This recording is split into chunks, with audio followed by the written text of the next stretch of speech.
Então, hoje a gente veio falar um pouco sobre as células procariontes. Fiquem com o vídeo.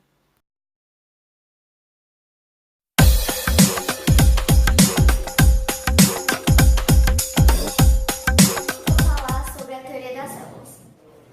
Hoje em dia é muito difundida a ideia de que os seres vivos são formados por células, com exceção do vírus. Porém, essa ideia surgiu após várias observações e a formulação da teoria celular. A teoria celular foi feita por três caras que têm nomes difíceis, que vai aparecer na tela. Os dois primeiros homens propuseram essa teoria. A teoria celular pode ser dividida em três partes. Todos os seres vivos são formados por células e por estruturas delas derivadas. Nas células são realizados processos que são fundamentais à vida. Todas as células só se originam de outras células perennes.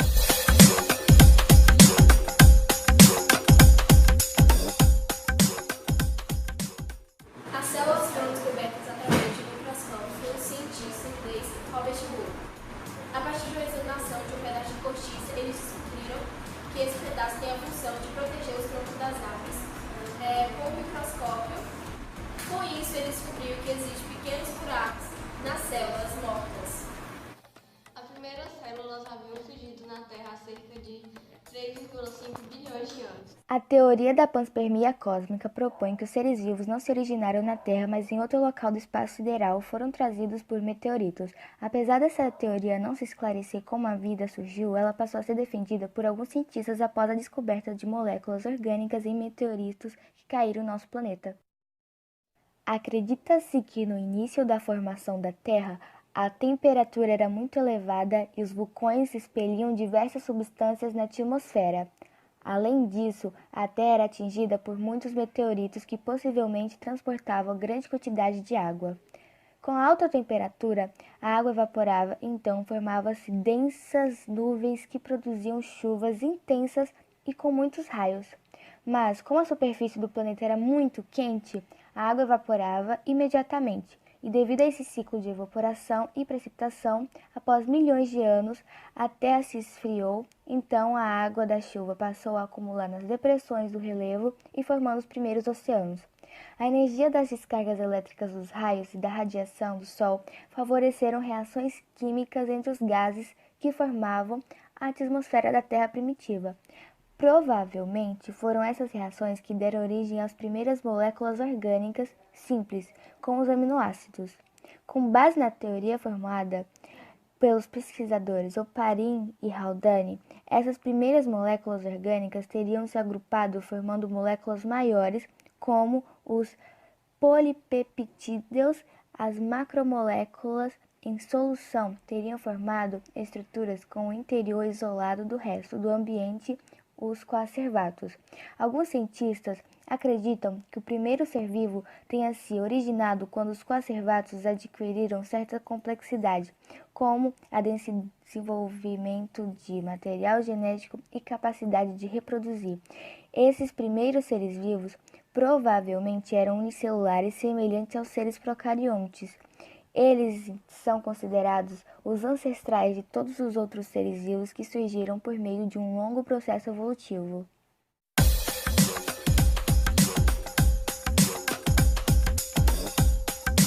Autotróficos. Fotossintetizantes são seres que produzem seu próprio alimento, pois não conseguem se alimentar de outra forma, como os heterotróficos, que não produzem seu próprio alimento. Síntese de substância mediante a fixação do gás carbono do ar através da ação da radiação solar. A clorofila tem participação fundamental nesse processo, fornece a energia necessária às nossas funções vitais, como o crescimento e a reprodução. Hipótese autotrófica. A questão do surgimento da vida ainda continua uma incógnita para os cientistas. A hipótese autotrófica diz que os primeiros seres vivos produziam seu próprio alimento, assim como as plantas atuais. A hipótese autotrófica é a menos aceita pela ciência atual, justamente por conta da justificativa sobre como os primeiros seres produziam seu alimento. Todo o processo de quimiossíntese é mais complexo e é necessário muitas enzimas que eram totalmente inviáveis no ambiente primitivo da Terra. Além disso, a própria complexidade física dos organismos seria totalmente impossível no ambiente. Observando pelo lado evolutivo, a complexidade de um ser autótrofo levaria muito mais tempo para ser alcançado, além de ser um processo muito lento e gradual.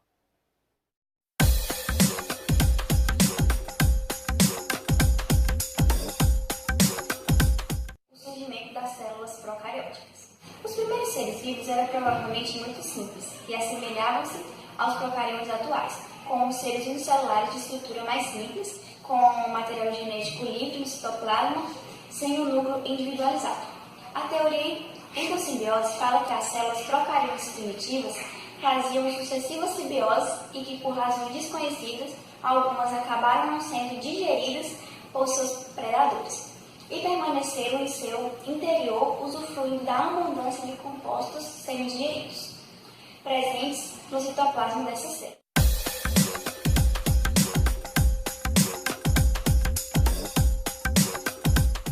Vou falar sobre essa estrutura das células procariontes. Parede celular é a estrutura localizada no exterior da membrana celular. Confere rigidez e determina a forma da célula. Protege e controla as trocas de substâncias com o meio ambiente. Membrana celular. A membrana celular é uma camada lipoproteica que separa o conteúdo citoplasmático do meio em que ele se encontra e controla as trocas de substâncias com o meio ambiente. Ribossomos. Os ribossomos são pequenas unidades livres no citoplasma, responsáveis pela síntese proteica da célula. Cápsula, estrutura mucosa composta principalmente por polissacarídeos, favorece a adesão às superfícies, impede a desidratação e dá proteção à célula. Nucleóide. O nucleóide, também chamado de cromatina, é a região da célula onde se localiza o material genético, DNA. Na célula procarionte, não é envolvido por membrana. Plasmídio. São moléculas circulares duplas do DNA, capazes de se reproduzir independentemente do DNA cromossômico. Armazena pequenas quantidades de material genético, citoplasma, espaço correspondente à totalidade da área intracelular, tem papel estrutural, mantendo a consistência e a forma celular. Armazena substâncias químicas indispensáveis à vida celular. Flagelo. Os flagelos são filamentos ocos que favorecem a locomoção celular. Cílio. Os cílios são estruturas semelhantes aos flagelos, porém numerosas e menores. Na célula procarionte, a estrutura é qualquer componente celular. Já a função é o papel desempenhado por cada uma das estruturas que constituem a célula. Nutrição e reprodução dos procariontes. Alguns procariontes realizam a fotossíntese e outros a quimiossíntese. Na fotossíntese, a fonte de energia é a luz do sol. E na quimiossíntese são alguns compostos químicos. Os fotossintetizantes captam a energia solar por meio da clorofila, conhecida como bacteroclorofila. Nesse processo não há liberação de oxigênio, o fornecedor de hidrogênio não é a água, e sim substâncias simples, como o gás sulfídrico. Algumas bactérias são quimiosintetizantes e são chamadas de nitrobactérias. Essas bactérias utilizam a energia química proveniente da oxidação de compostos inorgânicos presentes no solo. Para produzir compostos orgânicos, eles são essenciais para o meio ambiente e para os seres vivos, incluindo o ser humano.